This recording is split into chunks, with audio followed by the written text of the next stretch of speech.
On a rural road, the roar of a powerful engine breaks the afternoon silence. A man in an expensive suit accelerates his luxury car, his face tense after an argument. Suddenly, he feels an impact. Getting out of the vehicle, he finds a devastating scene. A young woman unconscious on the roadside with a head injury, while a 4-year-old boy cries desperately beside her, calling, "Mommy! Mommy!" The man looks around, drags the woman away from the asphalt, and flees without providing help. What he doesn't realize is that a majestic white horse observed the entire scene and heard the desperate cry of the child, trying to wake up. His mother, what the animal does next, left everyone speechless. Before we begin, if you love animals as much as we do, please subscribe to our channel so you don't miss any of our heartwarming stories. Thank you. Now, let's get back to our story.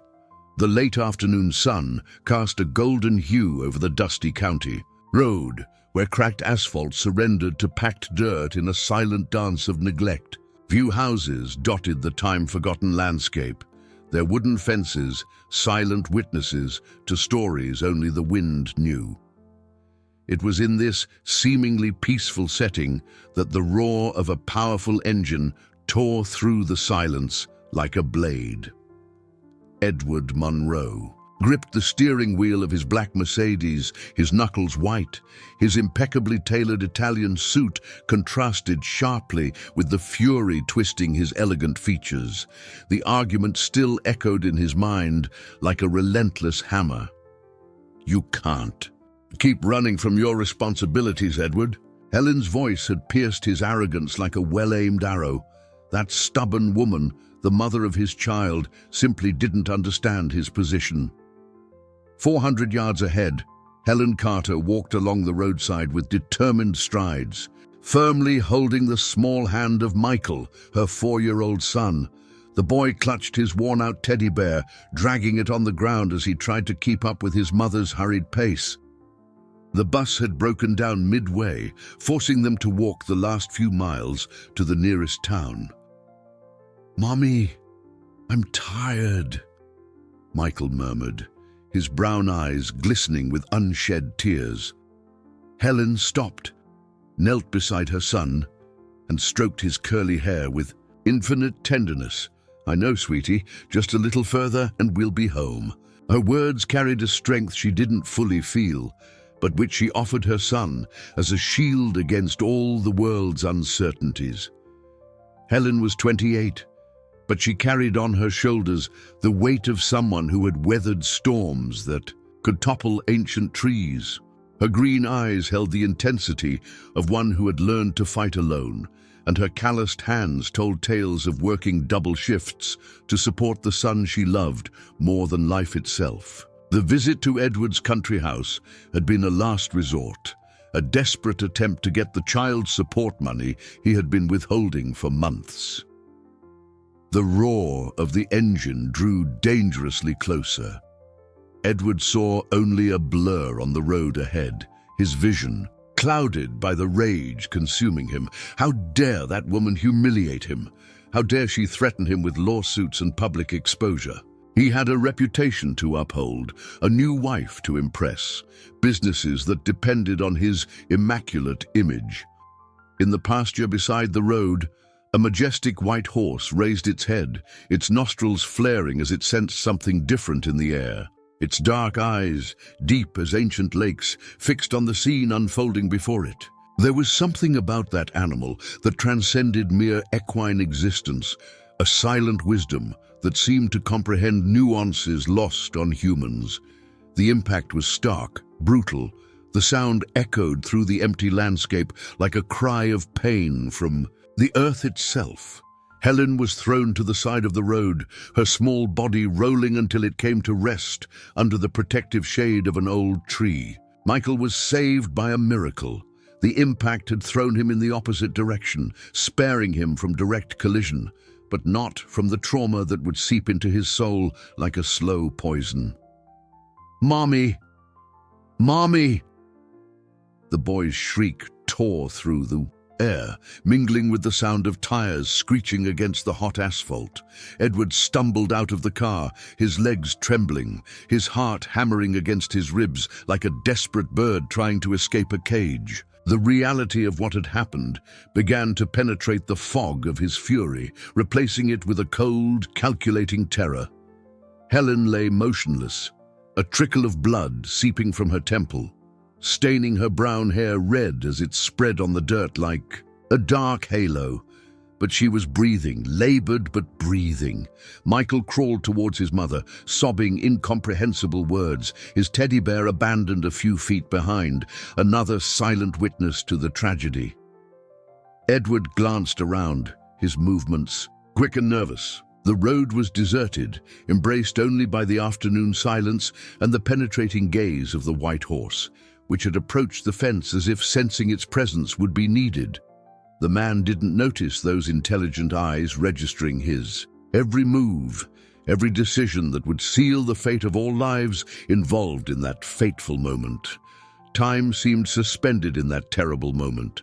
Edward stood frozen for seconds that stretched into hours, observing the devastating scene his recklessness had created. Michael's cries echoed through the air like an alarm siren, piercing the man's conscience with an intensity that made him shudder.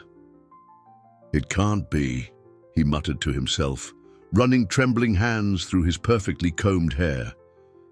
His mind, trained to solve complex business problems, switched into survival mode. There were no witnesses. The county road was known for its solitude, especially at that time of afternoon when farmers had already returned to their homes. Helen remained unconscious, her chest rising and falling in an irregular rhythm that indicated life, but also fragility. Dark patch of blood was slowly spreading beneath her head, contrasting with the parched earth. Edward approached hesitantly, checking if she was still breathing. The relief of confirming she was immediately replaced by a cold calculation. She could wake up and identify him. Michael had managed to reach his mother, his small hands touching Helen's pale face as he repeated, "Mommy, wake up, please," in a heartbreaking litany. His tears fell on the woman's still face, as if they could awaken her through the pure love overflowing from his small chest.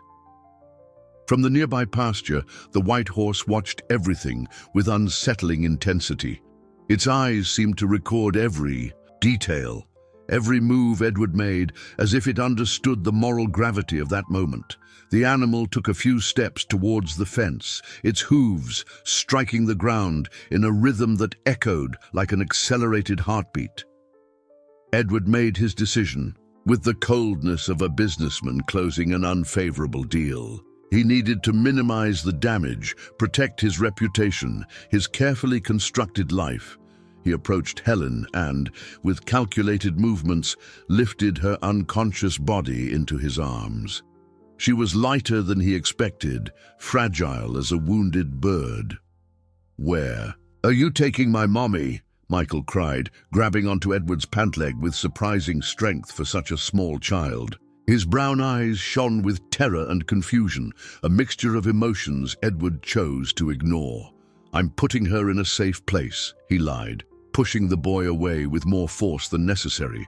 He carried Helen to the base of the nearest tree, where the shade offered some protection from the sun still beating down on the afternoon. There, he laid her down with calculated care, not out of compassion, but to avoid additional injuries that could complicate his version of events. Michael followed him, crying and calling for his mother, clutching his teddy bear as if it were a talisman against the evil that had befallen his small family. Edward returned to his car and examined the damage. The front bumper was dented with paint scratches that could easily be explained as the result of hitting an animal on the road, a version already forming in his mind. He opened the trunk and took out a cloth to wipe away any obvious blood spatter that might have gotten on the vehicle. The white horse began to stir, pacing back and forth along the fence as if trying to find a way through. Its low, restless whinnies contrasted with the oppressive silence that had settled over the road. Edward noticed the animal for the first time and felt an inexplicable chill run down his spine. There was something in that horse's eyes that deeply unsettled him. "I need to leave," Edward said to himself, more to convince himself than for any other reason. He looked one last time at Helen and Michael, she still unconscious under the tree, he kneeling beside her, whispering words of comfort she couldn't hear. The scene briefly touched something in his chest, but he snuffed out any spark of remorse with the rationalization that he could do nothing more there. He got into the car and started the engine, which responded with the same powerful roar as before, now sounding like a guilty verdict. In the rearview mirror, he saw Michael lift his head and stare at him with an expression mixing fear and accusation. "He's just a child," he told himself. 4-year-olds aren't reliable witnesses. He stepped on the gas and drove away, kicking up a cloud of dust that enveloped the accident scene like a shroud. He didn't look back, but he knew he had crossed a line from which there was no return. The white horse remained watching until the car completely disappeared, its eyes holding secrets that would one day come to light. The silence that followed Edward's departure was broken only by Michael's sobs and the distant sound of the wind, rustling the leaves of the tree that now sheltered Helen. The boy, lost in a world that had suddenly become frightening and incomprehensible, continued to stroke his mother's face, hoping she would open her eyes and say it was all just a bad dream.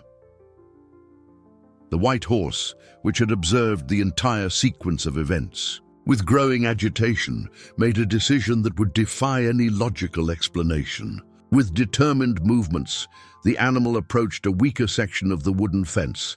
Its front hooves rose, testing the strength of the old posts. 1, 2, 3 lunges, until finally the boards gave way with a dry crack that echoed through the empty landscape. Michael lifted his tear-swollen eyes at the sound. He saw the majestic white animal emerging from the pasture, approaching with careful, deliberate steps. At any other time, the child would have run or screamed in fear, but there was something about this horse's presence that conveyed protection rather than threat. The animal positioned itself beside Helen and Michael, like a silent guardian assuming its post. Its flared nostrils took in all the scents: blood, fear, dry earth, and something more subtle that only sensitive creatures can perceive: the scent of injustice. The horse lowered its imposing head and gently nuzzled Helen's face, a gesture that seemed laden with ancestral compassion. "Good horse," Michael whispered, extending his small hand to touch the animal's silky neck. It was the first clear word he had spoken since the accident, and it left his lips like a prayer. The horse remained still, allowing the child's touch, its eyes fixed on the road where the car had disappeared. The afternoon wore on, and the sun began its descent towards the horizon, painting the sky with golden hues that contrasted with the gravity of the situation. Helen remained unconscious, her breathing becoming more irregular. The wound on her head had stopped bleeding, but the pallor of her face indicated she needed urgent medical attention. Michael, exhausted by trauma and tears, began to sway. The horse noticed immediately and lowered itself, offering its flank as support for the boy to lean against. It was a gesture of protection that transcended into species barriers, a demonstration of empathy that humans often struggle to achieve. "Is Mommy going to be okay?" Michael asked the horse, as if expecting an answer. The animal responded with a low, comforting nicker, which sounded almost like a whisper of hope. There was a communication happening there, a language that transcended words, based purely on the mutual need for protection and care. As the hours passed, the horse developed a vigilance routine. Sometimes it watched the road for potential help or danger, other times it checked on Helen, gently nuzzling her as if to rouse her with its presence. Michael had fallen asleep leaning against the animal, finding in the warmth of its furry body the comfort his unconscious mother couldn't offer at that moment. It was then that the horse heard the distant sound of an approaching engine. Unlike the powerful roar of Edward's car, this was the characteristic chug of an old pickup truck, its engine sputtering at regular intervals. The animal straightened, alert, waking Michael with the movement. A faded blue pickup truck appeared around the bend, driven by Jack Cooper, a local farmer returning from a visit to the neighboring town. Jack was known for his simple kindness and his deep knowledge of these lands he'd roamed for over 40 years. When he saw the unusual scene, a loose white horse, an unconscious woman under a tree, and a child waking up startled, he immediately stopped his vehicle. "Good Lord, what happened here?" Jack muttered, getting out of the pickup with surprising speed for his age. His experienced eyes quickly assessed the situation. An accident, no doubt, but where was the responsible vehicle? The horse positioned itself between Jack and Helen, not threateningly, but as if presenting the situation and asking for help. Jack, who had grown up around animals, immediately recognized the exceptional intelligence of this horse. "You've been looking after them, haven't you, fella?" he said to the animal, which responded with a nod that seemed almost human. Michael looked at Jack with wide eyes, still shiny with tears. "The bad man hurt my mommy," he said, his voice choked, "but the good horse stayed here with me." His words, though from a traumatized child, carried a truth that Jack Cooper, with all his life experience, immediately recognized. The farmer knelt beside Helen, checking her pulse and breathing. She was alive, but clearly needed urgent medical care. Jack pulled out his old cell phone and dialed 911, reporting the exact location of the accident. Meanwhile, the white horse remained vigilant, as if knowing its mission was far from over.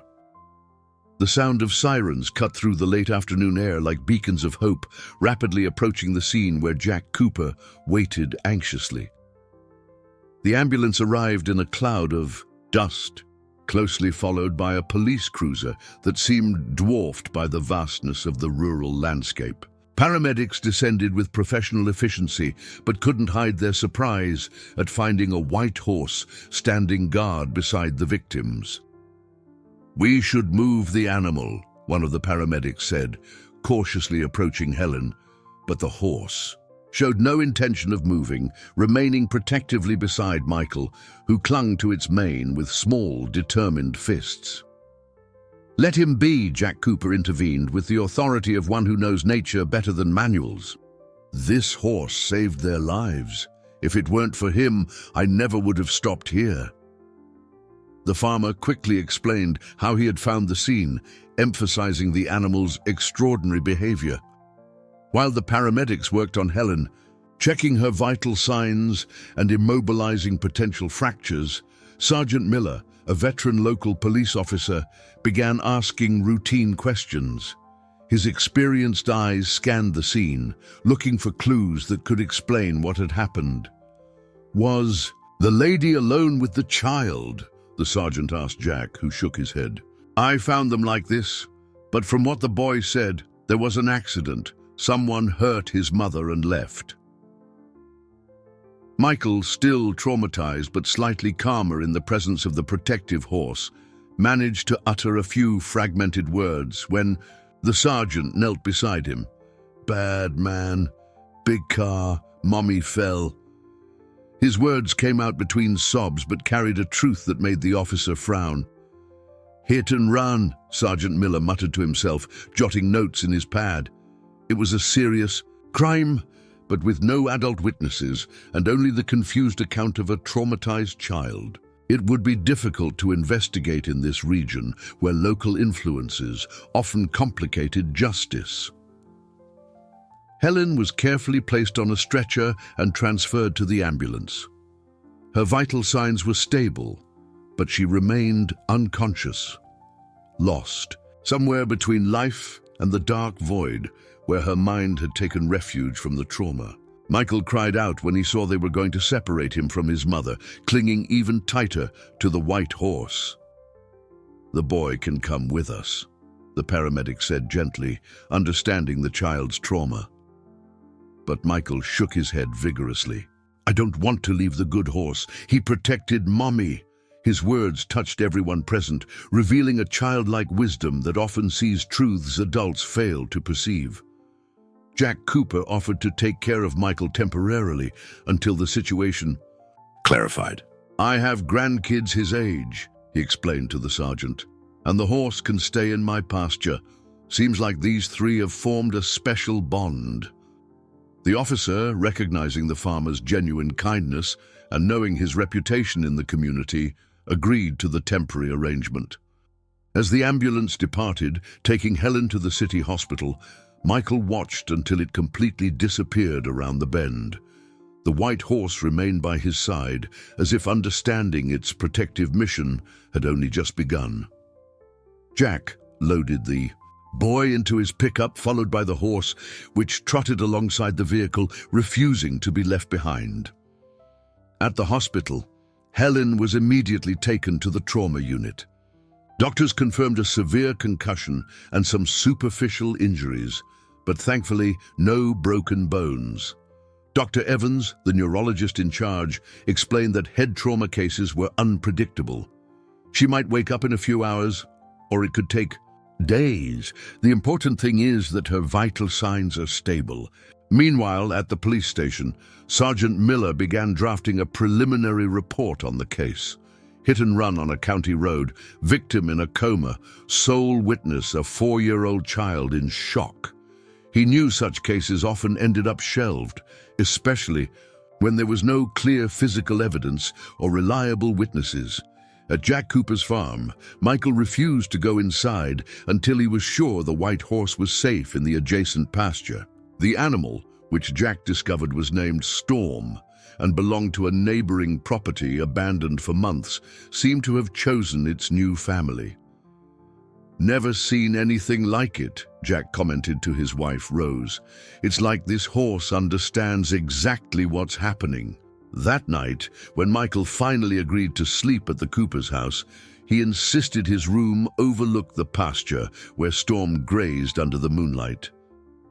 "He's watching over Mommy, even from far away," the boy explained with the simple logic of children who still believe in miracles. Outside, Storm raised his head towards the distant city lights, where Helen fought between consciousness and oblivion. His eyes shone in the darkness with a determination that transcended his animal nature.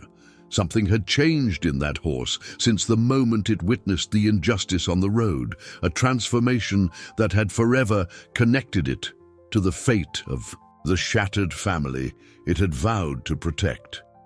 Edward Monroe arrived at his city mansion as the sun had completely set, leaving only artificial lights to illuminate his arrival. His new wife, Isabella, a 30-year-old woman with ambitions that glittered as much as her expensive jewelry, awaited him in the living room with a poorly disguised expression of curiosity.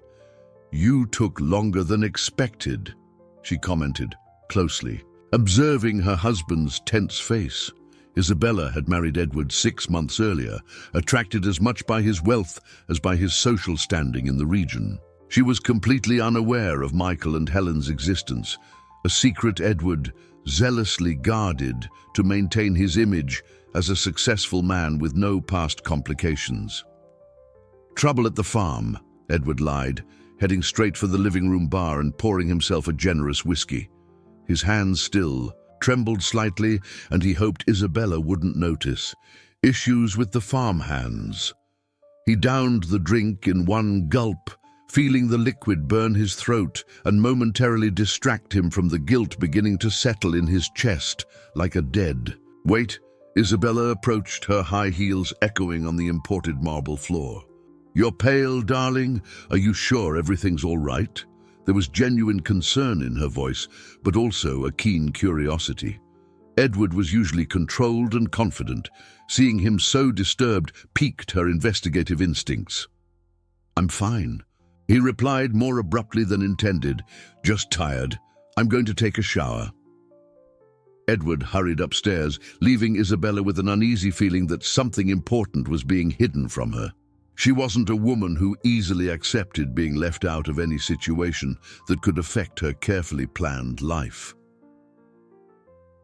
In the bathroom, Edward stared at his reflection in the mirror. The man staring back seemed to have aged years in a single afternoon. His eyes, usually cold and calculating, now held a shadow of fear he couldn't completely disguise. "It was an accident," he muttered to himself, repeating the words like a mantra. "An unfortunate accident, nothing more."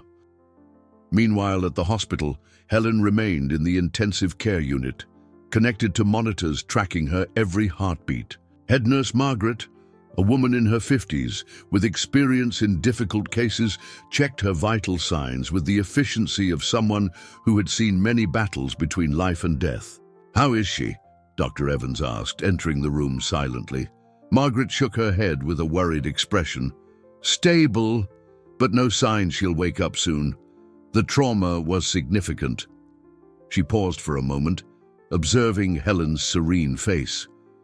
"It's strange, Doctor. She seems to be fighting something, as if a part of her doesn't want to come back." At the Cooper farm, Michael had finally fallen asleep after a dinner he barely touched. Rose Cooper, with her maternal experience, recognized the signs of deep trauma in the child. "He'll need time and a lot of love," she told her husband as they watched the boy sleep. "And that horse, I've never seen anything like it. It's like he understands everything." Jack agreed, looking out the window towards the pasture where Storm kept vigil. "There's something special about that animal. When I checked him for injuries, I found this." He showed his wife a fleck of black paint he had found on the horse's front hoof. "Looks like car paint." Back at the mansion, Edward couldn't sleep. Every nighttime noise made him jump. Every shadow dancing on the curtains reminded him of the terror in Michael's eyes. He got up and went to his study, where he turned on his computer and began searching local news for accidents in the region. There was nothing on the news sites yet, but Edward knew it was only a matter of time. His business mind began to work, devising damage control strategies. He had enough influence in the region to control the narrative, at least initially. He knew the right people, had favors to call in, contacts who could help minimize any investigation. At 3 in the morning, Edward made a decision. He picked up his phone and dialed a number he had used a few times before in delicate situations. "Marcus, it's Edward Monroe. I need a favor." "No, it can't wait until morning."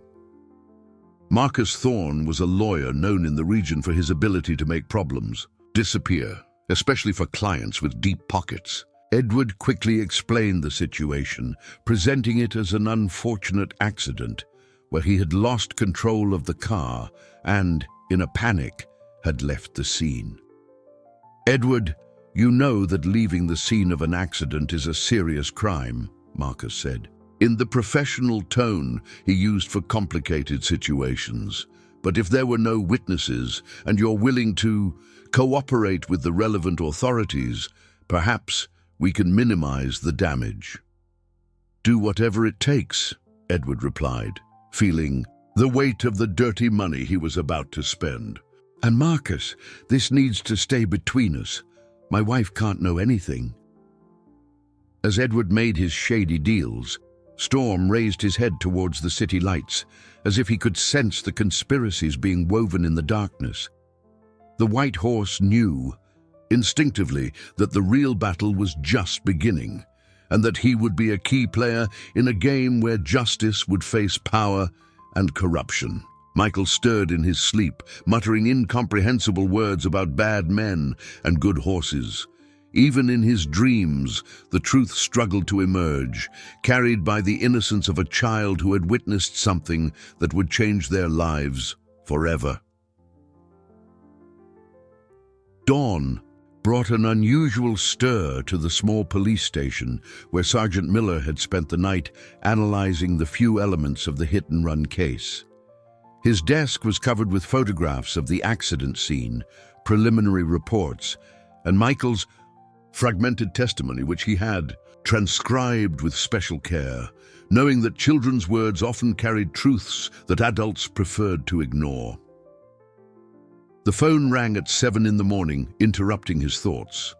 On the other end of the line, a polite, professional voice identified itself.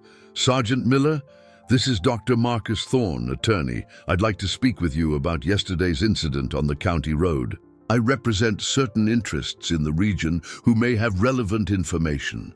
Miller knew Marcus Thorne's reputation. He was the kind of lawyer who always showed up whenever someone with a lot of money needed to solve problems discreetly. "What kind of information, counselor?" the sergeant asked, already sensing that the investigation was about to get complicated in ways he preferred to avoid. "We'd prefer to speak in person.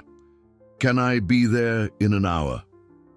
The question sounded more like a statement, and Miller knew that refusing wouldn't be politically wise. In a region where mutual favors between authorities and influential families were a social reality, he needed to navigate carefully between justice and professional survival. Meanwhile, at the hospital, something unexpected was happening. Helen had begun to show signs of returning to consciousness during the early hours. Her fingers had twitched slightly, and her eyes, though still closed, showed rapid movement beneath her eyelids, indicating intense brain activity. Dr. Evans arrived early to check on her condition. "How was her night?" he asked Nurse Margaret, who had remained on duty. "She had a few restless moments, Doctor. Spoke a few words, but nothing very clear. Seemed to be dreaming, or perhaps trying to remember something important." At the Cooper farm, Michael had woken before sunrise and immediately ran to the window overlooking the pasture where Storm remained. The white horse was exactly where he expected, like a silent guardian who had kept watch all night. "Good morning. Good horse," Michael whispered, and to his surprise and joy, Storm raised his head and seemed to nod in his direction. Rose Cooper was preparing breakfast when she noticed the boy's unusual excitement. "Michael, dear, come eat something. Then we'll go visit your mommy at the hospital." The promise made the boy's eyes sparkle with hope, but he shook his head. "Storm needs to come too. He protects mommy."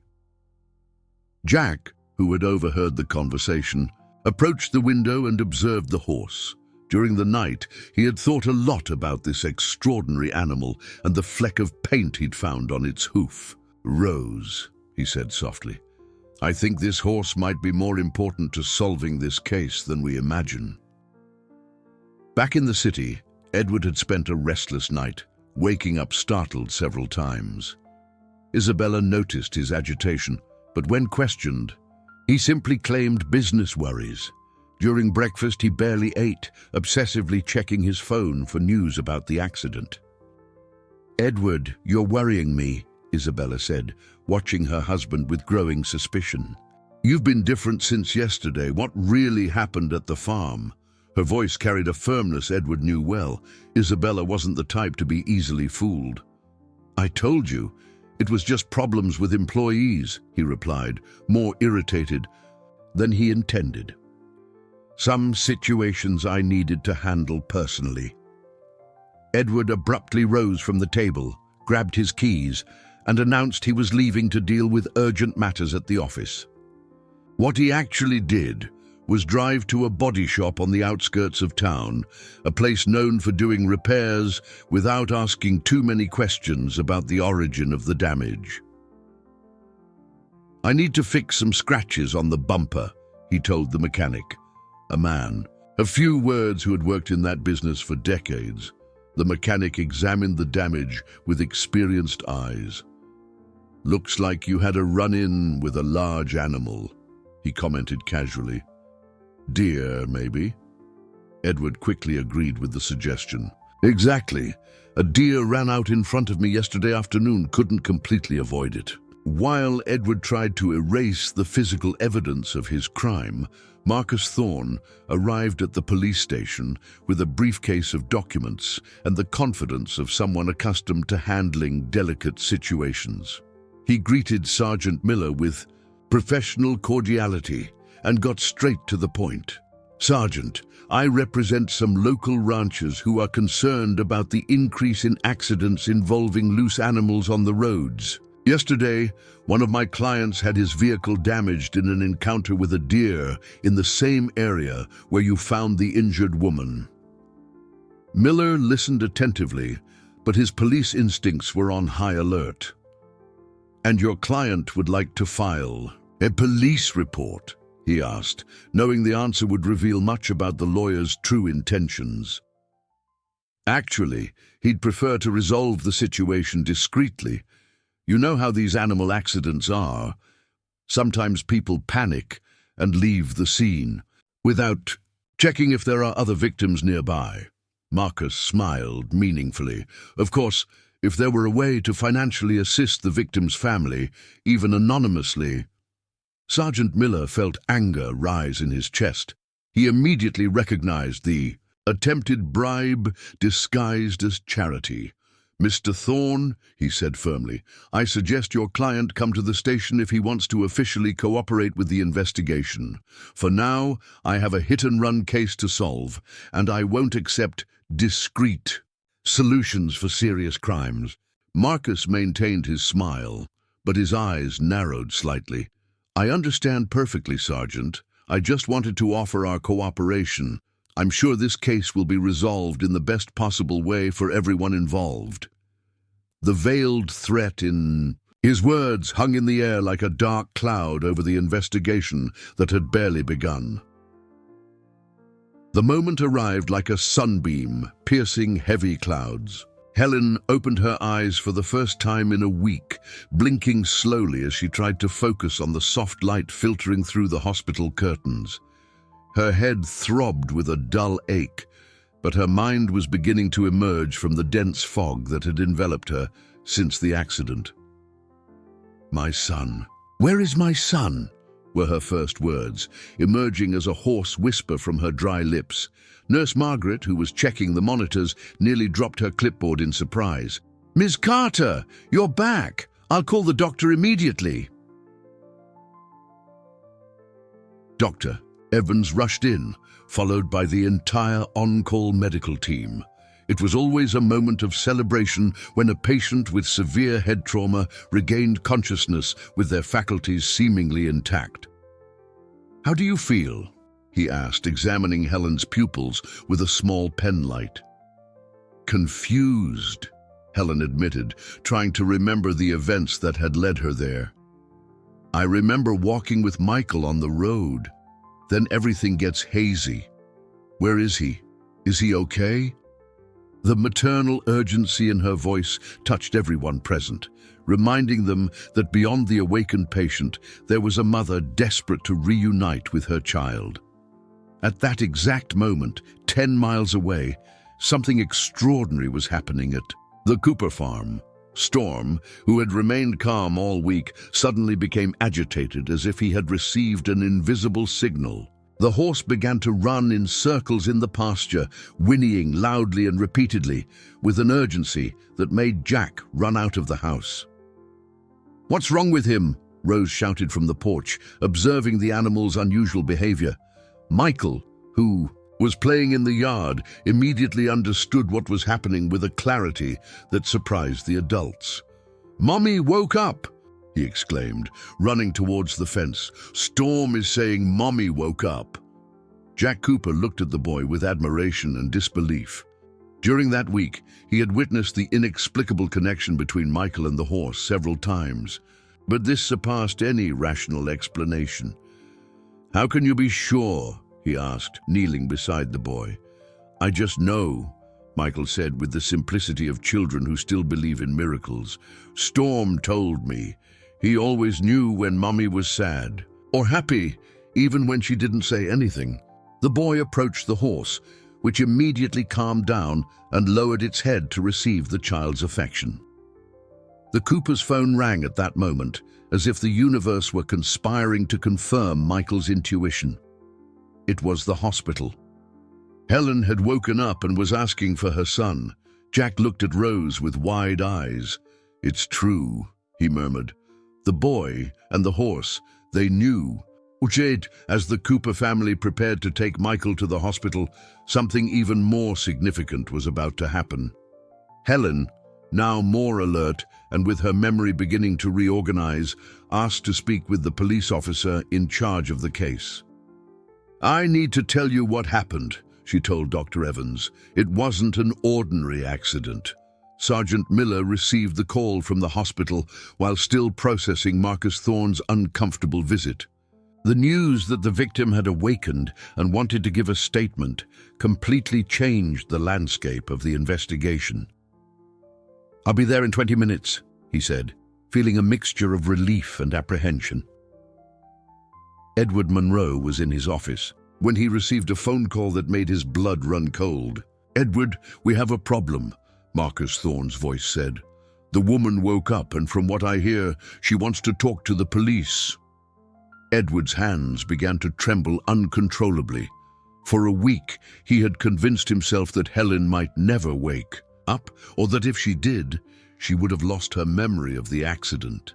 The possibility of her remembering everything and identifying him had haunted his nightmares, but he had tried to suppress that fear. "What do we do now?" Edward asked, his voice betraying the panic he felt. "She can identify me. She might remember our argument before the accident." "Calm down," Marcus said, though his own voice didn't sound as confident as usual.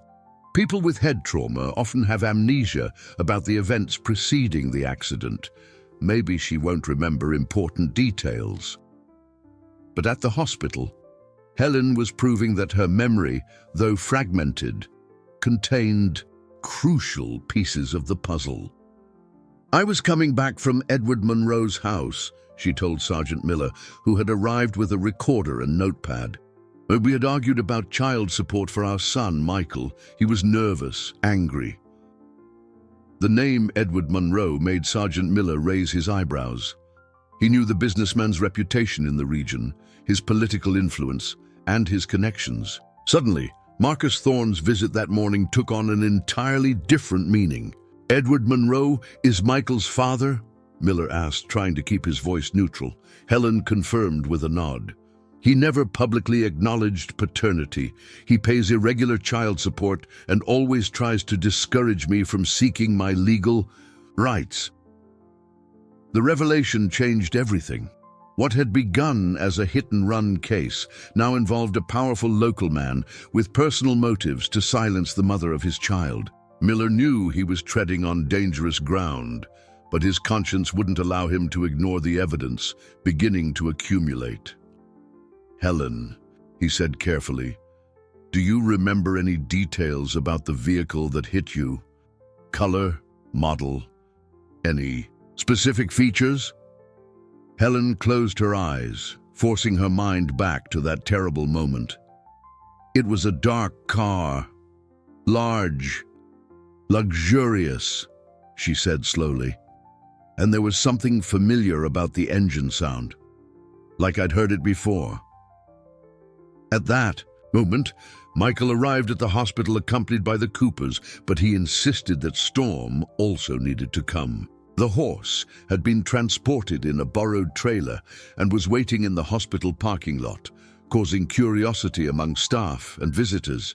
When Michael finally reunited with his mother, the emotion was overwhelming. But what truly surprised everyone present was when the boy looked directly at Sergeant Miller and said, with a clarity he hadn't shown in a week, "I saw the bad man. He hurt my mommy and drove away, but Storm saw everything too." The turning point had arrived. The truth was emerging from the shadows, and Edward Monroe was about to discover that his power and influence might not be enough to silence justice, when it had allies as unlikely as a traumatized child and an extraordinary white horse. The days following Helen's awakening were marked by a delicate process of memory recovery. Dr. Evans explained that head injuries often caused partial amnesia, where some memories returned gradually, while others might remain lost forever. But Helen was determined to reconstruct every moment of that fateful afternoon. "Sometimes, when I close my eyes, I see fragments," she explained to Sergeant Miller during his second visit to the hospital. Edward's face was red with anger when I left his house. He shouted something about me regretting going there. Her hands trembled slightly as she recalled the intensity of the argument that had preceded the accident. Michael, who now spent his days at the hospital beside his mother, had become surprisingly articulate about the events. The initial trauma seemed to be transforming into a childlike determination to help his mother. "The man in the big car was very angry," he told Rose Cooper, who had offered to look after him during the long hospital hours. "He didn't stop to help. Only Storm stayed with us." The constant mention of the horse intrigued everyone involved in the case. Dr. Evans, with his scientific curiosity, decided to investigate this unusual connection more deeply. "There are documented cases of animals developing protective bonds with humans," he explained to Helen. "But this horse's behavior goes beyond anything I've ever seen." Storm, who had been allowed to stay in the hospital courtyard due to Michael's insistence and the growing curiosity of the medical staff, was displaying increasingly extraordinary behaviors. The animal seemed to know exactly when Helen was struggling to remember something, becoming agitated outside her window until she managed to retrieve another fragment of memory. Meanwhile, Edward was living his worst nightmares. With each passing day without news about the investigation's progress, his paranoia grew exponentially. Isabella, his wife, began to notice alarming changes in his behavior. He had lost weight, developed nervous tics, and would wake up startled during the night, muttering incomprehensible words. "Edward, you need to tell me what's happening," Isabella demanded during breakfast, watching him obsessively check his phone for local news. "You've been like this for over a week. These aren't just business problems." "Leave me alone, Isabella," he replied with a harshness he had never used with her before. "There are matters you wouldn't understand." But Isabella was not a woman to accept evasiveness. Her ambitious nature had been built on the need to control and understand everything around her. That afternoon, while Edward was in a tense meeting with Marcus Thorne, Isabella made a decision that would change everything. She used her investigative skills, developed during her years as a journalist before her marriage, to find out what her husband was hiding. She started by going through his personal documents, his bank accounts, and his call history. It was then that she found something that chilled her to the bone: records of regular bank transfers to an account in Helen Carter's name, always described as child support. Isabella felt the world spin around her. Edward had a child she knew nothing about, and he was paying support to the child's mother. "How could he hide this from me?" she murmured to herself, feeling a mixture of anger and betrayal that made her tremble. Isabella had married believing Edward was a man with no past complications, someone who could offer her the life of luxury and respectability she had always desired. At the hospital, Helen had a significant breakthrough in her memory recovery. "I remember the sound," she suddenly told Dr. Evans, interrupting a physical therapy session. "The engine of the car that hit me had a specific sound. Edward was always vain about that Mercedes of his. The engine had a deep rumble, different from other cars." Dr. Evans immediately called Sergeant Miller. This new information, combined with the earlier testimony about the heated argument, was building an increasingly solid case against Edward Monroe. Miller knew he needed to act cautiously. Investigating such an influential man required irrefutable evidence. "I need you to be very specific about your memories," Miller told Helen during his third visit. "Any detail could be crucial. The exact, Color of the vehicle, distinctive features, approximate time of the accident. Helen closed her eyes, forcing her mind back to that terrible moment. It was around 4 in the afternoon. The sun was strong, but it had started to set. The car was black, a large luxury sedan, and she paused, her eyes widening with a new memory. There was a sticker or a gold emblem on the rear bumper. Edward always liked to show off status symbols. This specific information made Miller's heart race. Details like this could be verified and compared with Edward's vehicle, but he knew he would need a warrant to examine the car, and getting one against a man of Edward's standing would be complicated. Storm, as if sensing the growing tension surrounding the investigation, developed a new behavior. The horse began guiding visitors to specific points in the hospital, as if wanting to show something important. One afternoon, he led Jack Cooper to the parking lot and stopped right next to a black Mercedes that was visiting the hospital. Jack was intrigued and noted the vehicle's license plate.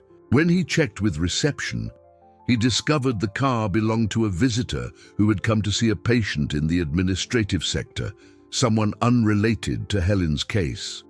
But Storm's behavior made him think, could the horse recognize vehicles similar to the one that had hit Helen? That night, Helen had a vivid dream that made her wake up with a start. "I remember the license plate," she told the on-duty nurse, who immediately called Dr. Evans. "At least part of it. It started with the letters BRA, and there was the number 7. Memory was returning in waves, each fragment adding more detail to the puzzle that could finally expose the truth. Edward Monroe had underestimated the strength of human memory and the determination of a mother fighting for justice for herself and her son. But more importantly, he had utterly underestimated the role an extraordinary white horse would play in his downfall. Isabella's discovery of Edward's secret child created a silent storm within the Monroe mansion. She spent 2 days feigning normalcy while internally processing the magnitude of the betrayal she had uncovered. It wasn't just Michael's existence that disturbed her, but the web of lies Edward had woven around her since the beginning of their marriage. On Thursday morning, while Edward was at his office trying to maintain an appearance of business normalcy, Isabella made a decision that would change the course of the entire investigation. She called Helen at the hospital, introducing herself simply as someone with important information about Edward Monroe. "I don't know who you are," Helen said cautiously, when Isabella identified herself as Edward's current wife. "But if you have something to say about what he did to me and my son, I'm willing to listen. Can we meet?" Isabella asked, her voice filled with a determination that surprised even herself. "There are things about my husband you need to know, and perhaps information that could help your situation." The meeting was set for that afternoon at the hospital. Isabella arrived dressed in understated elegance, but her eyes revealed an inner tempest. When she saw Helen for the first time, a woman clearly marked by recent trauma, yet with a dignity that shone through her fragility, she felt a complex mixture of guilt and admiration. "I didn't know about Michael," were Isabella's first words, cutting through any polite preliminaries. "Edward completely hid your existence from me." She sat beside Helen's bed, her perfectly manicured hands contrasting with the other woman's calloused ones.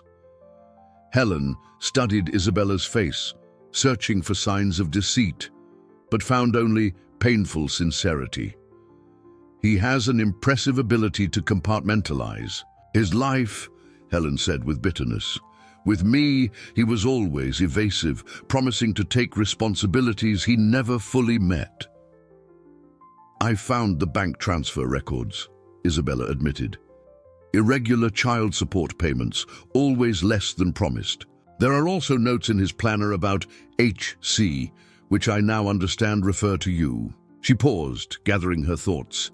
Isabella, I need to know, do you suspect Edward had anything to do with your accident? The direct question caught Helen by surprise. For days, she had wrestled with the terrible possibility that her son's father could have been responsible for hitting her and abandoning her on the road. The evidence points in that direction, she admitted. The timing, the type of vehicle, our argument before the accident, it all fits together too conveniently. Just then, Michael entered the room accompanied by Rose Cooper, returning from one of his daily visits to Storm in the hospital courtyard. The boy stopped abruptly upon seeing Isabella, his intelligent eyes studying the elegant stranger talking to his mother. "Who are you, ma'am?" Michael asked with the direct curiosity of children. Isabella felt her heart ache looking at the boy, her stepson technically, though she had only discovered his existence a few days ago. "I'm a friend who wants to help your mommy," Isabella said, kneeling to be at Michael's eye level. "Do you remember what happened the day your mummy got hurt?" Michael nodded gravely. "The bad man in the big car hurt Mommy and drove away, but Storm took care of us."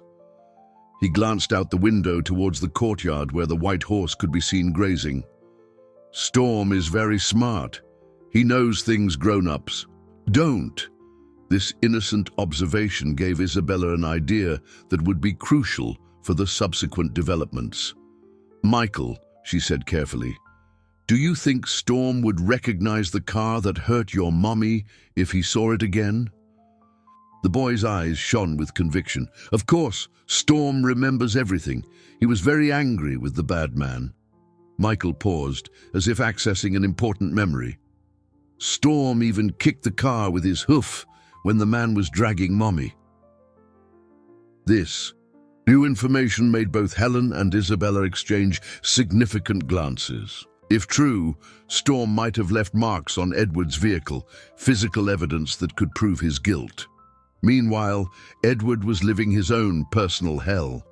The paranoia had intensified to the point where he obsessively checked local news, publicly, available police reports, and any mention of the case on social media. Marcus Thorne had become increasingly evasive, suggesting it might be time for Edward to consider a more permanent solution to the problem. "What do you mean by permanent solution?" Edward asked during a tense phone call with his lawyer. "We've talked about this, Marcus. I'm not doing anything that could make my situation worse."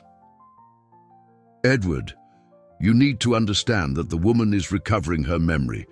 If she remembers specific details about you or your vehicle, our ability to control the situation drastically diminishes," Marcus replied with professional coldness.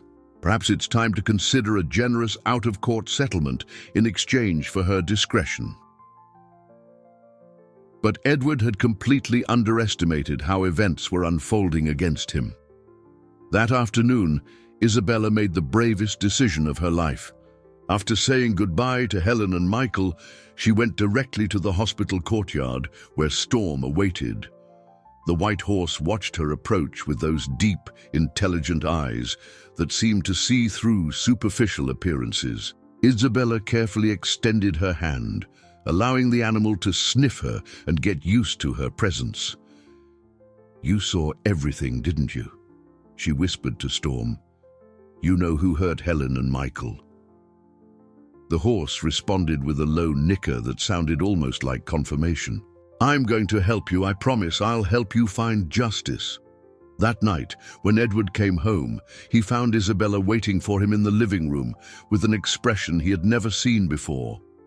Spread across the coffee table were all the documents.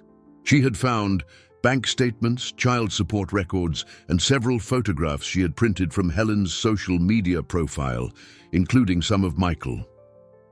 "We need to talk, Edward," Isabella said with a calmness that was more terrifying than any scream.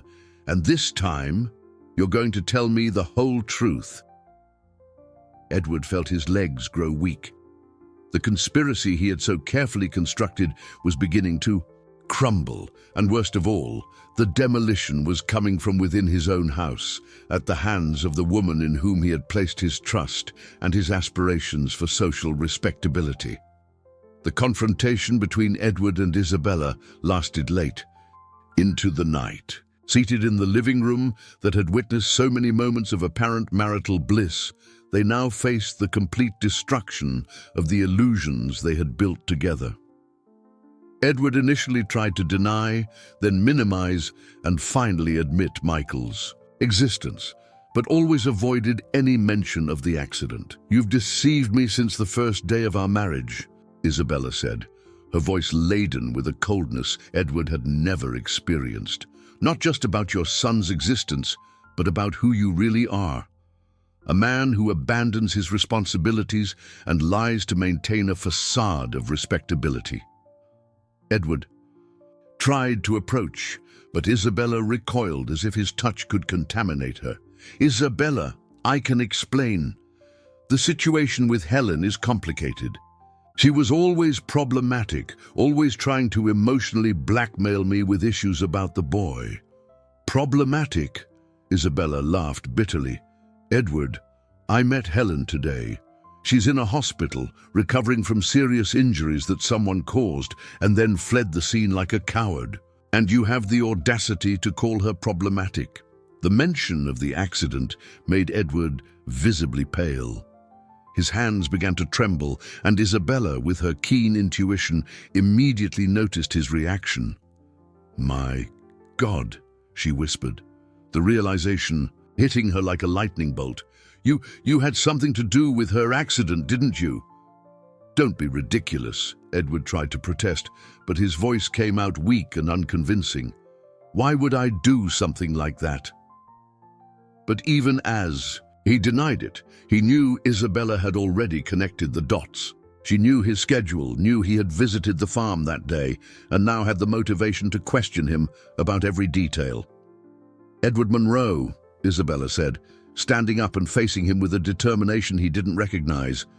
"You're going to tell me exactly what happened on that road, or I'm going to the police myself tomorrow morning with everything I've discovered."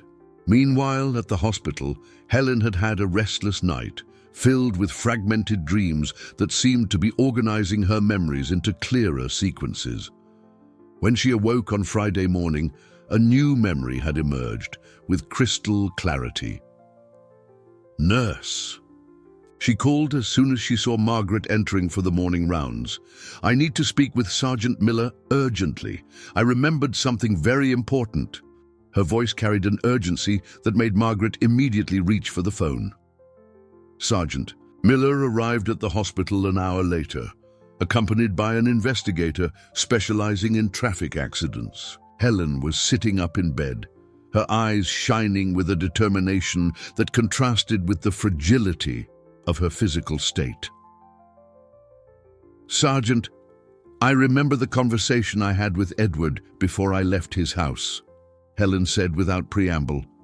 "He threatened me, said I would regret going there to make a scene about Michael's support.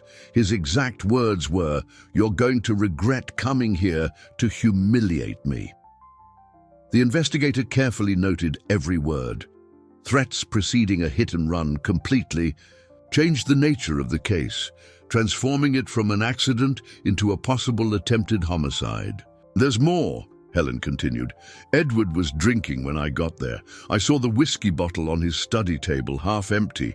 He tried to hide it, but I noticed because I knew he had problems with alcohol when we were together." Just then, Michael entered the room accompanied by Jack Cooper, who had become an unofficial father figure to the boy. Michael ran into his mother's arms, then looked seriously at Sergeant Miller.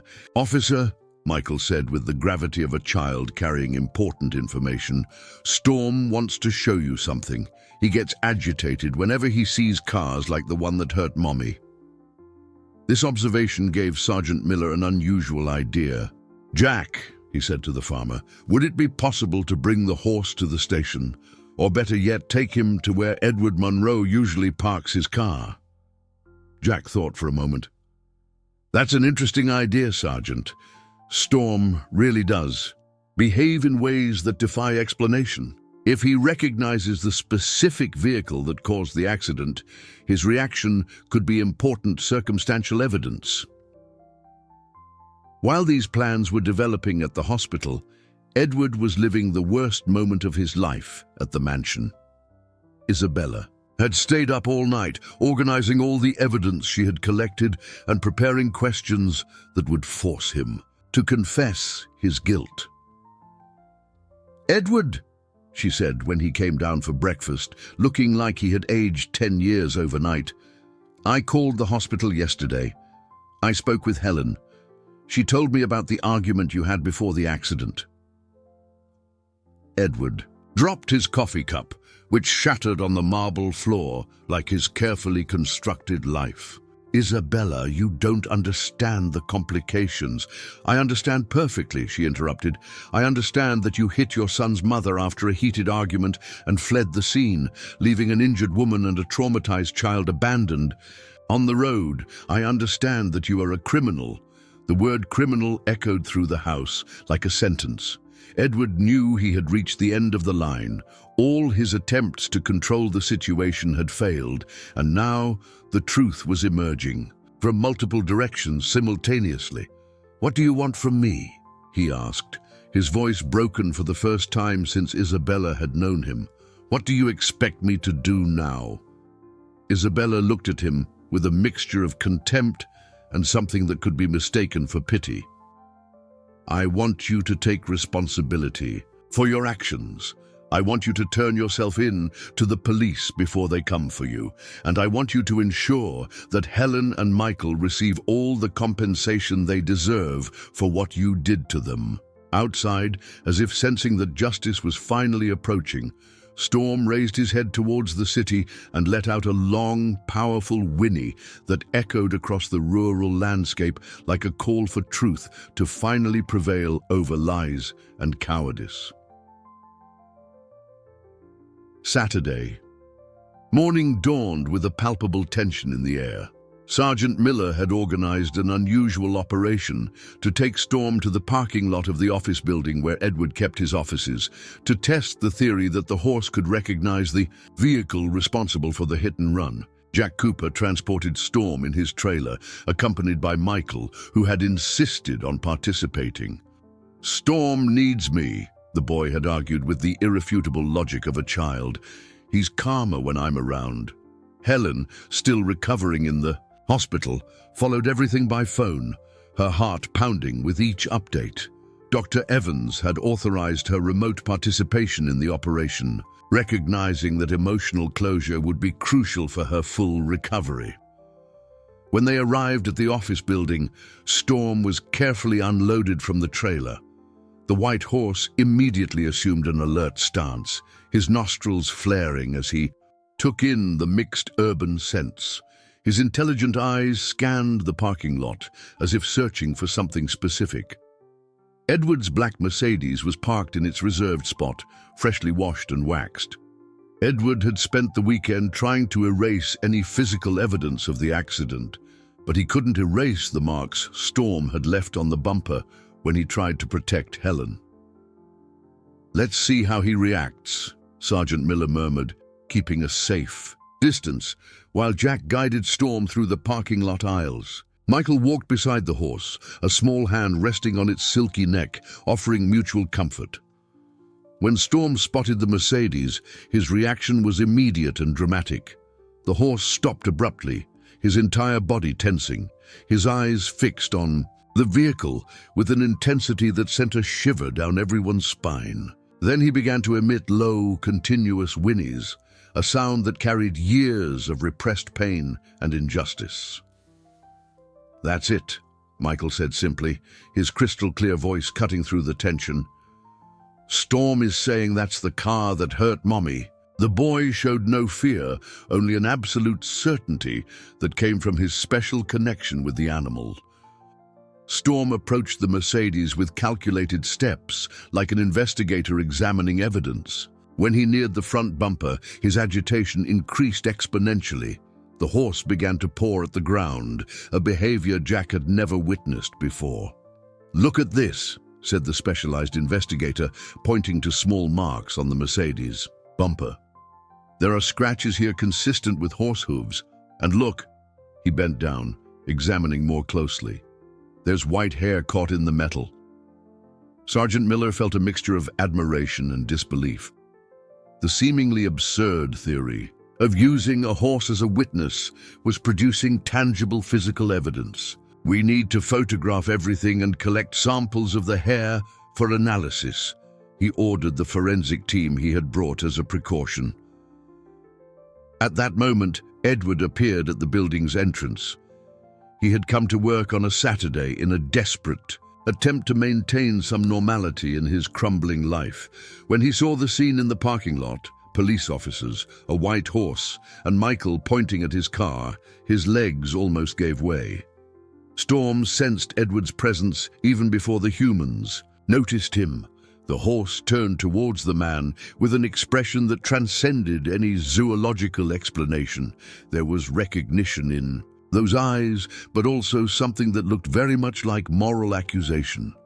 "That's the bad man," Michael said, his childish voice echoing through the parking lot with a clarity that cut the air like a knife.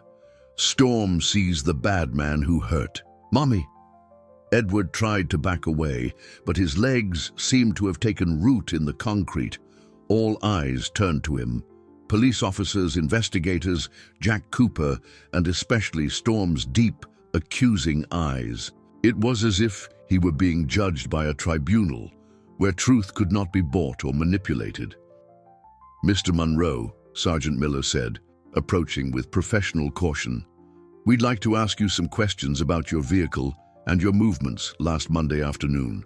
"I have nothing to say without my lawyer," Edward managed to murmur, but his voice came out weak and unconvincing.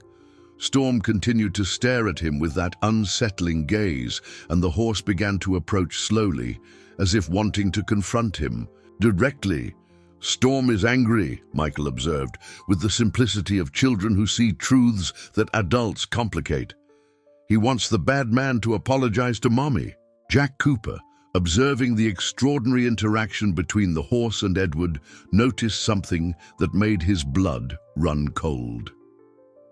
"Sergeant," he said softly, "look at Mr. Monroe's eyes. He's terrified. It's not fear of being caught. It's fear of the horse, as if he recognizes something in him." Indeed, Edward was experiencing something that defied his rational understanding. Looking into Storm's eyes, he felt as if the animal could see straight into his soul, perceiving not only the crime he had committed, but all the petty cruelties and selfishness that had led to that moment. I need to go," Edward stammered, trying to move away, but Storm blocked his path, positioning himself between Edward and the parking lot exit. The horse showed no physical aggression, but there was something in its presence that made it impossible for Edward to simply ignore it and leave. Sergeant Miller's phone rang. It was Helen, calling from the hospital. "How's it going?" she asked, her voice laden with anxiety and hope. "Helen," Miller said, observing the surreal scene before him, "I think you should know." Storm recognized the car, and he recognized Edward. "Monroe, the physical evidence is lining up with your testimony. I think we finally have our case." On the other end of the line, Helen felt tears of relief stream down her face. They weren't just tears of revenge or satisfaction, but of validation. Her truth was being acknowledged, her pain was being taken seriously, and her son would have the justice he deserved. Storm let out a final whinny, long and melancholic, that echoed among the buildings like a lament for all the unnecessary pain that could have been avoided if Edward had chosen to do the right thing from the start. It was the sound of justice finally finding its voice. The tension in the parking lot had reached a critical point. Edward Monroe, cornered between the physical evidence on his car, Storm's mute but eloquent testimony, and Michael's accusing gaze, made a desperate decision that would change everything. Instead of staying and facing the consequences, he roughly pushed Sergeant Miller aside and ran towards his Mercedes. "Stop him!" Miller shouted, but Edward had already jumped into the car and started the engine with frantic movements. The familiar roar of the Mercedes engine echoed through the parking lot, and Storm reacted immediately with whinnies of alarm, as if the sound brought back all the memories of that terrible day. Michael clung to Jack Cooper, his eyes wide with fear. "He's going to hurt someone again," the boy cried, the trauma of the accident being relived before his eyes. Storm positioned himself protectively between the car and Michael, his muscles tensed, ready to defend the child he had sworn to protect.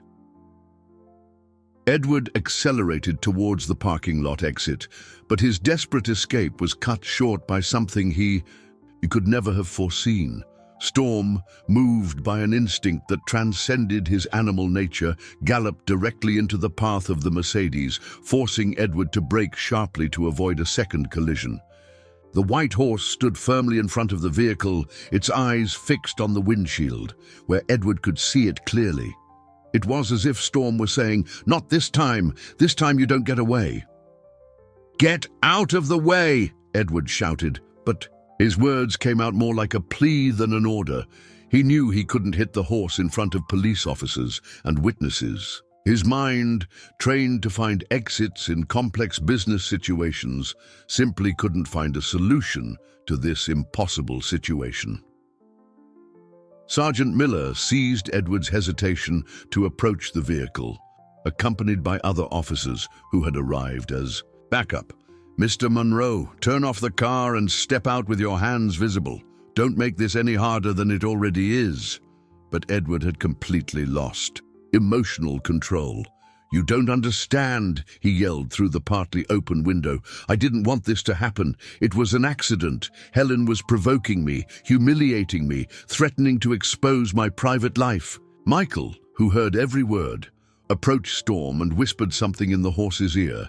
To the astonishment of everyone present, Storm backed up a few steps, allowing Edward to exit the vehicle, but remained alert, like a silent guardian.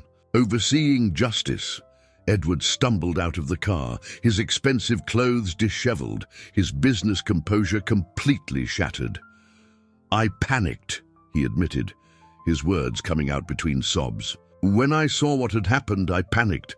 I thought if no one had seen me, but someone did see," Michael said with the devastating simplicity of children. "Storm saw everything, and so did I." The boy approached Edward without fear, his small eyes filled with a wisdom beyond his 4 years. "Why didn't you help my mommy? Why did you drive away?" The innocent question struck Edward like a physical blow. He knelt before Michael, tears streaming down his face for the first time in decades. I was scared, Michael. I did the wrong thing. I should have helped your mother. I should have stayed with you." At that moment, Sergeant Miller's phone rang. It was the hospital. Helen had been informed about the events in the parking lot and was insisting on coming in person against all medical advice. "She says she needs to be here," Dr. Evans reported. "That this moment is crucial for her emotional closure." 20 minutes later, Helen arrived in an ambulance, accompanied by Dr. Evans and 2 nurses. She exited the vehicle carefully, still physically frail, but with a determination that lit up her pale face. When she saw Edward kneeling on the ground, surrounded by police, with Michael and Storm observing the scene, Helen felt a complex mix of emotions: anger, relief, sadness, and something that could be mistaken for compassion for a man who had destroyed his own life through his selfish choices. "Edward," she said, approaching slowly. Storm immediately positioned himself by her side, offering physical support as she walked. "Look at me." Edward lifted his tear-swollen eyes. "Helen, I'm so sorry. I'm so sorry for what I did to you, to Michael, to our family." "You had a whole week to do the right thing," Helen replied, her voice firm despite her emotion. "A whole week to confess, to help, to take responsibility. Instead, you tried to cover up, bribe, run away." Michael ran into his mother's arms, and she enveloped him in a protective hug. "Mommy," he said, "Storm helped catch the bad man. Now he can't hurt anyone anymore." Isabella arrived at that moment, having been notified by Edward's lawyers about his attempted escape. She observed the scene with an expression of deep sadness, not just for the end of her marriage, but for the realization that she had married a man she had never truly known. "Edward," she said, approaching him with dignity maintained even in that humiliating situation, "I brought the divorce papers, and also a settlement ensuring Helen and Michael receive everything they are entitled to." Edward looked at Isabella, then at Helen and Michael, and finally at Storm, who continued to watch everything with those deep, judgmental eyes. "I'll sign everything," he said, his voice broken. "I'll sign everything and turn myself in. I can no longer run from what I've done." Sergeant Miller approached with the handcuffs, but before cuffing him, he allowed Edward to say goodbye to Michael. "I hope one day you can forgive me," he said to his son, "and I hope you grow up to be a better man than I was." Michael looked at his father with the seriousness of a child who had grown up too fast in the past few weeks. "Storm says forgiving is important," he said, "but first you need to pay for what you did wrong." As Edward was led away by the police, Storm approached Helen and Michael, symbolically enveloping them with his protective presence. The storm had passed, but the white horse would remain as an eternal guardian of the justice they had achieved together. 3 months had passed since that decisive day in the parking lot. Autumn had arrived in the rural region, painting the trees with golden hues that seemed to celebrate the transformation that had occurred in so many lives. Helen was completely recovered physically and, more importantly, emotionally stronger than ever. Edward Monroe's trial had become the most talked-about case in the region. His public confession, combined with the physical evidence found on his vehicle and the extraordinary testimony involving Storm, resulted in a conviction for felony hit and run, failure to render aid, and attempting to obstruct justice.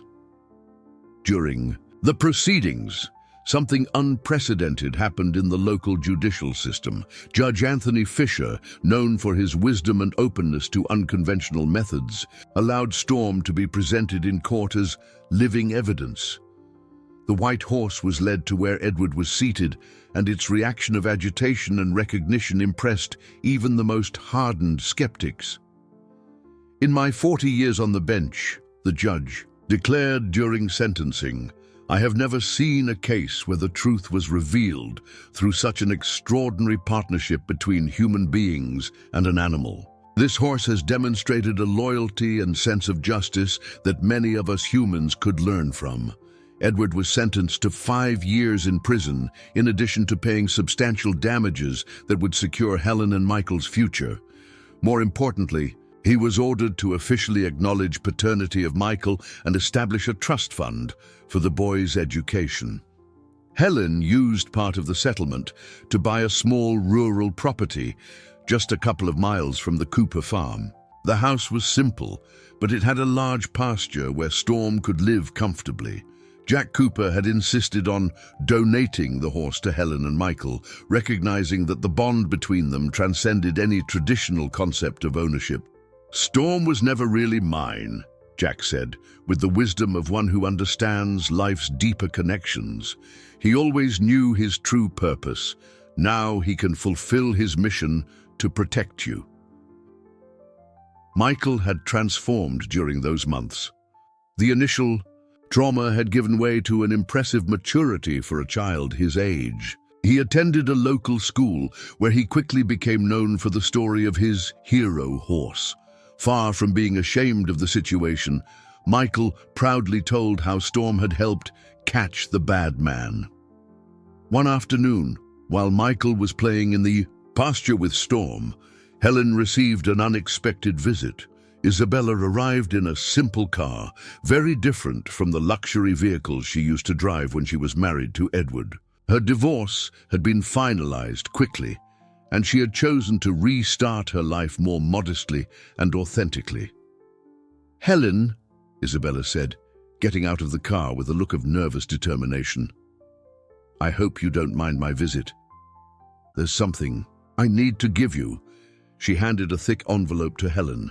"These are documents I found in Edward's office before he was arrested. Correspondence with his lawyer, plans to intimidate you, evidence of how he'd been manipulating the situation for years. I thought you should have them." Helen accepted the envelope, but surprised Isabella with her response. "Thank you, Isabella. But the most important thing is that Edward is already paying for his crimes. I don't need more ammunition against him. What I need is to build a better future for my son." Isabella smiled, a genuine expression Helen had never seen on her face before. "You are a very strong woman, Helen. Edward lost much more than he imagines when he chose the path he did." The two women watched Michael in the pasture, where the boy was teaching Storm to follow simple commands. The horse responded with infinite patience, as if understanding that its mission was now to be not only a protector, but also a companion and life teacher. "You know," Isabella said thoughtfully, "I've learned a lot observing you three, about real loyalty, about courage, about what truly matters in life. Edward had everything money could buy, but he lost the only things that were truly worth anything." A few weeks later, Helen received a letter from prison. It was from Edward, a correspondence she had expected, but wasn't sure she wanted to receive. With slightly trembling hands, she opened the plain envelope.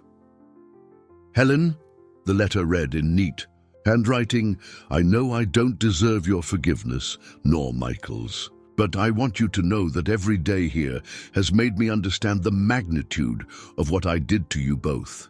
Not just the accident, but years of neglect, selfishness, and cowardice. I'm in therapy, trying to understand how I became the man who caused so much suffering to the people I should have protected. I hope that one day Michael can know a father who is worthy of him. Until then, I know he is in better hands than mine ever were." Helen folded the letter carefully.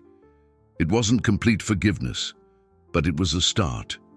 For Michael, for Edward, and for herself. Late that afternoon, as the sun set over the golden fields, Helen sat on the porch of her new home, watching Michael and Storm run free in the pasture. The boy had grown inches in recent months, and his crystal-clear laughter echoed across the property like music. Storm stopped running and looked towards Helen, his eyes shining with that ancestral wisdom that had guided her through the most difficult storm of her life. The horse approached the fence and lowered its head, allowing her to stroke its silky neck. "Thank you," she whispered, "for everything, for Michael, for me, for showing us that justice always finds a way." Storm responded with a soft nicker, as if to say his mission was far from over. As long as there was love to protect and truth to defend, he would be there, a white guardian against the world's shadows. 6 months had passed since Helen and Michael moved into their new home. It was an especially beautiful spring morning, with the sun painting the pasture, gold and the first green shoots announcing the rebirth of the land. Michael, now 5 and visibly taller, ran across the field towards Storm, who awaited him with the infinite patience that had become his trademark. Helen watched from the kitchen, preparing breakfast, when she heard the familiar sound of a pickup in truck approaching. It was Jack Cooper, who had become much more than a neighbor. He was the father figure Michael had never consistently had, and a loyal friend to Helen in moments of doubt and celebration. "How are my 2 favorite heroes?" Jack asked, getting out of the truck and waving to Michael, who ran to greet him with an enthusiastic hug. Storm also approached, allowing Jack to stroke his neck with the affection of one who recognized the animal's extraordinary intelligence. "We have news," Helen announced, pouring coffee for Jack on the shaded porch. "Michael got into the private school in town, and she paused, smiling shyly. "I'm starting a degree in education at the regional university. I want to work with children who've been through trauma." Jack smiled broadly. "Helen, that's wonderful. Michael deserves the best possible education, and you have a natural gift for helping others. Your experience can transform many lives." While they talked, Michael had climbed onto Storm's back, something he had learned to do with the natural grace of children who grow up around animals. The horse carried him carefully through the pasture, both seeming to dance a silent choreography of mutual trust and love. "You know," Helen said, watching her son, "sometimes I still can't believe how we got here. A year ago, I felt so lost, so alone in the fight to ensure Michael got what he deserved. And now you have a family," Jack completed. "Maybe not in the traditional sense, but a real family. You, Michael, Storm, Rose, and me. All of us connected by something stronger than blood or legal papers." At that moment, an unfamiliar car appeared on the dirt road leading to the property. Helen felt a familiar pang of anxiety. Months of peace had reduced, but not completely, eliminated the hypervigilance she developed after the trauma. To her surprise, Dr. Evans got out of the car, accompanied by a woman she didn't immediately recognize. As they approached, Helen realized it was a journalist from a national magazine specializing in inspirational stories. "Helen," Dr. Evans said, "I apologize for showing up unannounced, but we have a proposal that we believe might interest you. This is Mary Claire from Human Connections magazine. She'd like to tell your story, the three of you." Mary Claire introduced herself with the warm professionalism of someone passionate about stories that inspire. "Your story, Helen, isn't just about justice. It's about resilience, about the extraordinary connection between humans and animals, about how love and determination can overcome any adversity." Helen looked at Michael, who had brought Storm closer upon noticing the visitors. "What do you think, sweetie? Do you want to help other people by telling our story?" Michael thought for a moment, with the seriousness he had developed. "If our story can help other kids who are scared, then yes. Storm thinks it's a good idea too." He stroked the horse's mane, and Storm responded with a soft nicker of approval. The photo shoot and interview that followed were surprisingly relaxed. Mary Claire had a special talent for making Michael feel comfortable, and Storm seemed to know exactly when to pose majestically and when to offer moments of spontaneous tenderness. "The most important thing," Helen said during the interview, "is that our story didn't end with justice being served. It began there. The real victory is this life we've built afterward, this peace we've found, this family we've chosen." When the magazine crew left, promising to send copies of the feature, as soon as it was published, Helen sat on the porch to reflect on the extraordinary journey they had traveled. Michael was in the pasture, teaching Storm a new trick he had seen in a book about horse training.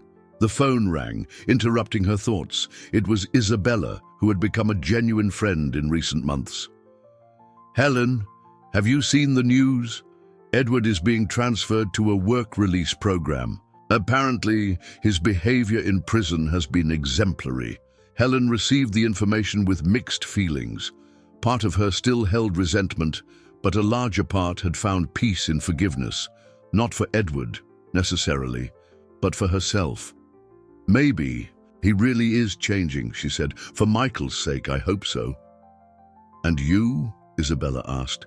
"How do you feel about the possibility of him rejoining society?" Helen looked at Michael and Storm, who were now resting together under the shade of a tree, the boy reading a book while the horse grazed peacefully beside him. "I feel protected," she said. "I have a family that loves me, a life I've built with my own effort, and, she smiled, I have the best security system in the world." As the sun began to set, painting the sky with hues of pink and orange, Helen called Michael for dinner. The boy ran towards the house, followed by Storm, who had adopted the habit of accompanying Michael to the porch every night before retreating to the pasture. "Mommy," Michael said as they washed their hands for dinner, "Storm told me something important today."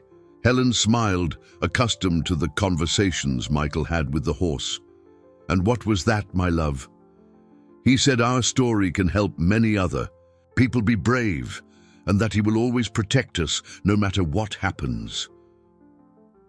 That night, after Michael had fallen asleep, Helen went out to the porch one last time.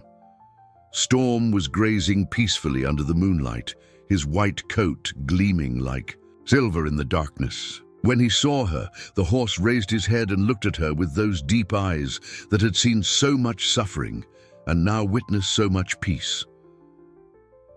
"Thank you," she whispered into the night, knowing Storm heard her. "For saving us, for protecting us, for teaching us that justice always finds a way." A gentle breeze rustled the trees, carrying the scent of spring flowers. Somewhere in the darkness, Storm nickered softly, a sound that seemed to say his vigil would continue, that his protection was eternal, and that some connections transcend all human explanations. Helen went inside, closed the door softly, and went to check on Michael one last time.